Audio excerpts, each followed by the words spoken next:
Norse Oath of Blood will throw you straight into 802 AD in Norway. Betrayal, blood, feuds, settlements, politics, and tactical combat awaits you. The question is very simple. Is this a Viking tactics game with style, or a Viking simulation game with substance? Or could it perhaps be a little bit from both? Let's review this using the Sim Shack 7-pillar review system. Come on! Realism is where the game really stands out. The settings feel researched. Petty kings, Jarl politics, trade versus raiding tensions. The cultural tone is absolutely believable. The weapons look correct, spears, axes, shields, nothing fancy, nothing fantasy inflated. Even the way they pronounce Valhalla instead of Valhalla suggests historical grounding rather than Hollywood exaggeration. Combat mechanics reinforce that realism. Flanking ignores reflex. Engagements prevent disengagement without risk. Knockback interacts with terrain. Bleeds stack upon themselves, and the cripple action removes mobility. You can't just charge forward. If you expose your flank, you will get punished. If you overextend, you're going to lose people. If you group up against a boar, you're going to get smashed. The boar hunt was a perfect example. Realistic animal aggression, tight positioning equals bad consequences. I learnt that very quickly.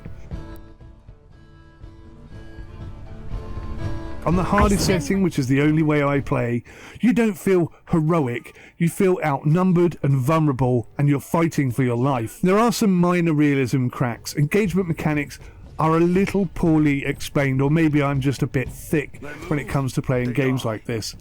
I had some issues with item pickup.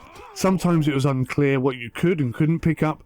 I'll explain very quickly now. If you see a spear after a battle, you can't pick it up and take it to the next battle, but whilst you're still in that battle, you can pick it up and throw it. But that just wasn't made abundantly clear for me, at least. So occasional UI confusion, but overall this feels believable. It's not theatrical at all. This scores highly on realism.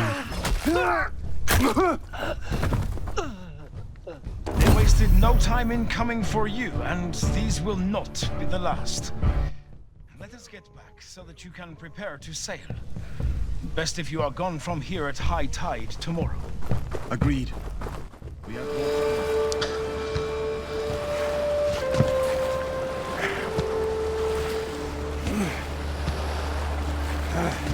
Now, if you want immersion, there are two things you need to have.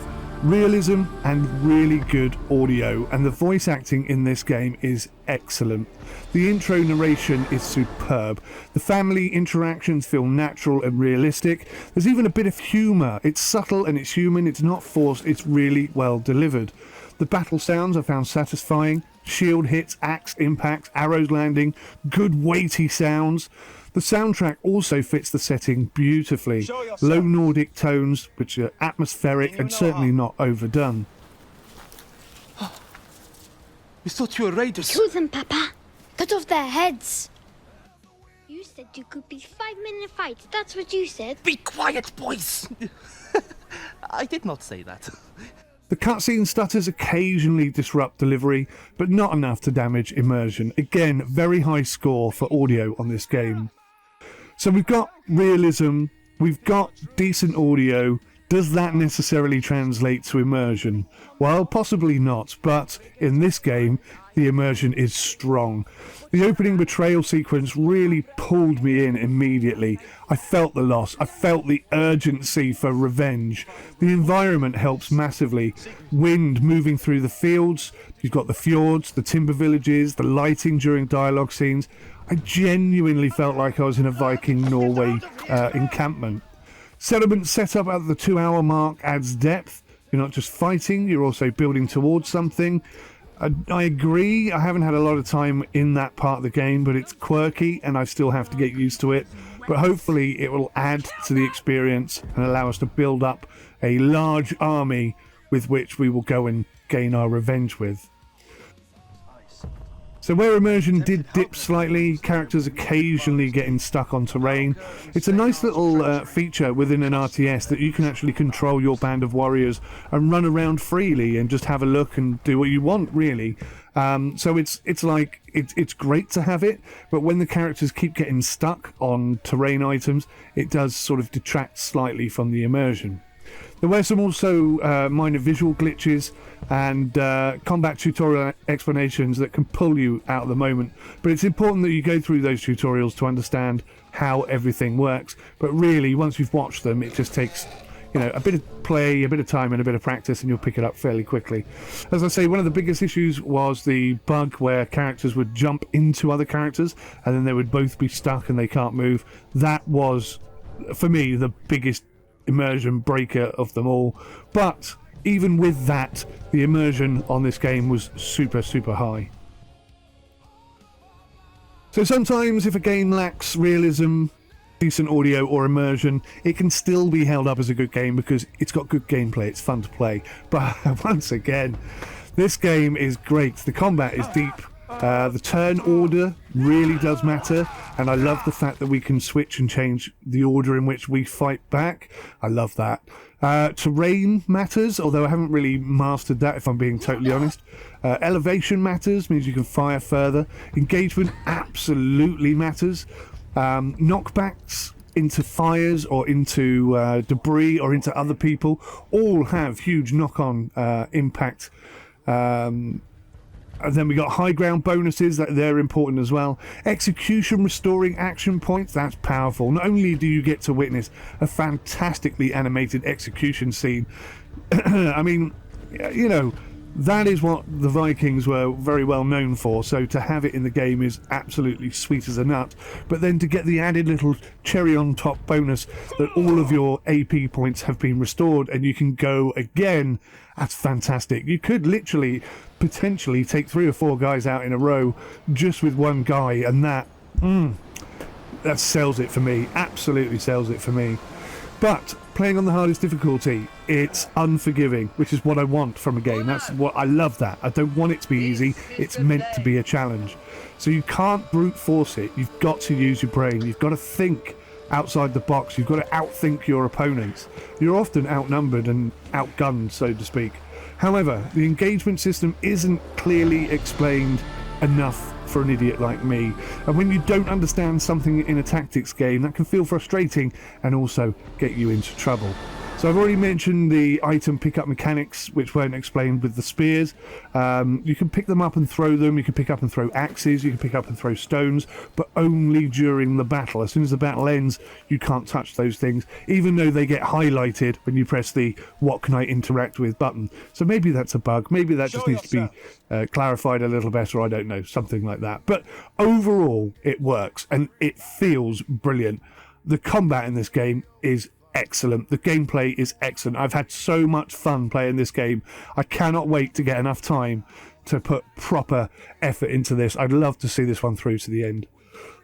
So performance-wise, technically it was strong overall. Frame rates between 90 and 150 frames per second. No crashes to mention, but there were some minor issues which I've already highlighted a bit. Cutscene stutters, the occasional character clipping, interaction inconsistencies, the spear pickup bug, which may or may not be a bug. I've put that in my list, but I don't know whether or not to mention it as a bug. It might just be a clarity issue. Some slight animation glitches, and then obviously the big one where characters get stuck together on the same tile. I don't think that's meant to be happening. But yeah, so some issues. Really and honestly, performance is the only area where this game falters slightly. So I'm going to knock a few points off for that, obviously. Hopefully the developers will come and fix that up and make it as good as everything else. Visually, in terms of graphics, I'm impressed. It's an RTS, a turn-based RTS, and wow, the environments are beautiful. The village details are so strong. The forest feels dense. The fjords look authentic. The character models are solid without being exaggerated. Art direction leans towards realism, not fantasy styled. It fits the tone perfectly. I'm going to give it a really high score for graphics. There were, like I say, a few little graphical glitches and problems, so it's not going to get maximum points, but it's definitely going to get high points. So I think you probably already guessed what the final verdict's going to be. It's an absolute not recommended. Of course it's recommended. Of course it's recommended. This is not a flashy Viking fantasy game or a Hollywood blown out of all proportion pain in the ass. This is a properly grounded, historically accurate, historically flavoured, tactically demanding Viking saga. It respects the setting. It respects difficulty, it respects consequences. There are some minor bugs and UI clarity issues which do hold it back slightly, but in terms of realism and tone, my god, have they ticked some boxes here. This is one of the strongest Viking Tactics openings that I've ever played, and I score it very, very highly. I am Sim UK, this is the Sim Shack. This game has now been reviewed using the Sim Shack 7-pillar system, and I think this one is most definitely worth your time. If anything I've said today has enticed you or excited you to get your hands on this game, then please do give me a thumbs up and leave a comment in the comment section below. Give some love back to the channel. I work very hard on these reviews for you, and I would really appreciate a thumbs up and a comment from you. Till next time, take care. Goodbye for now. Odin, can you hear me? I'm broken.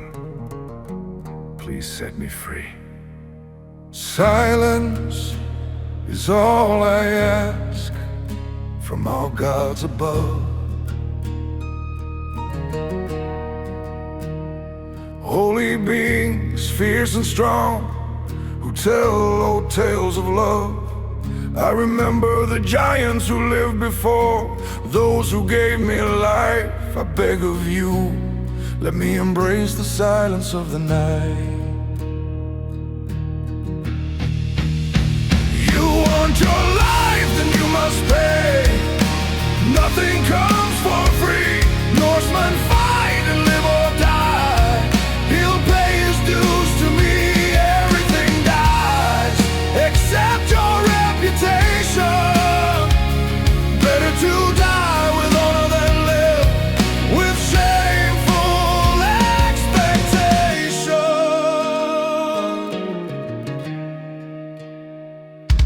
The sleeping man seldom gains victory. You must tend the yoke if under it you wanna be. As the winds howl the tales of bravery, with every breath I feel the dead standing over me. Death may take my flesh, but not my legacy. You want your life, then you must pay. Nothing comes for free. Norsemen fight and live or die. He'll pay his dues to me. Everything dies except your reputation. Better to die with honor than live with shameful expectation. Still cannot claim what fate denies. The tale of the man is seen in his eye. There's no slaying a man who is destined to live and refuses to fall. If nothing is ventured, then nothing is gained. Fallen warriors will rise again. Brave fallen warriors will drink in Odin's hall. You want your life, then you must pay. Nothing comes for free. Norsemen fight and live or die. He'll pay his dues to me. Everything dies except your reputation. Better to die with honor than live with shameful expectation. Raise your voice and raise your sword. Today is not yet written.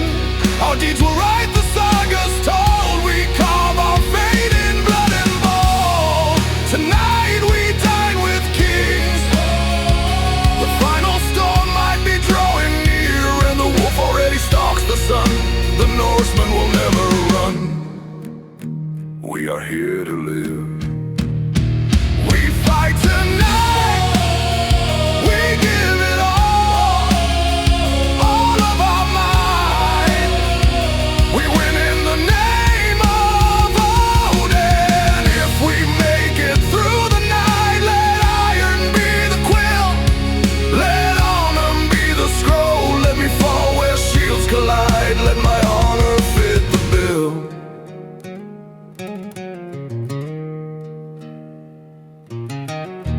Odin, can you hear me? I'm broken. Please set me free. Let me hear the silence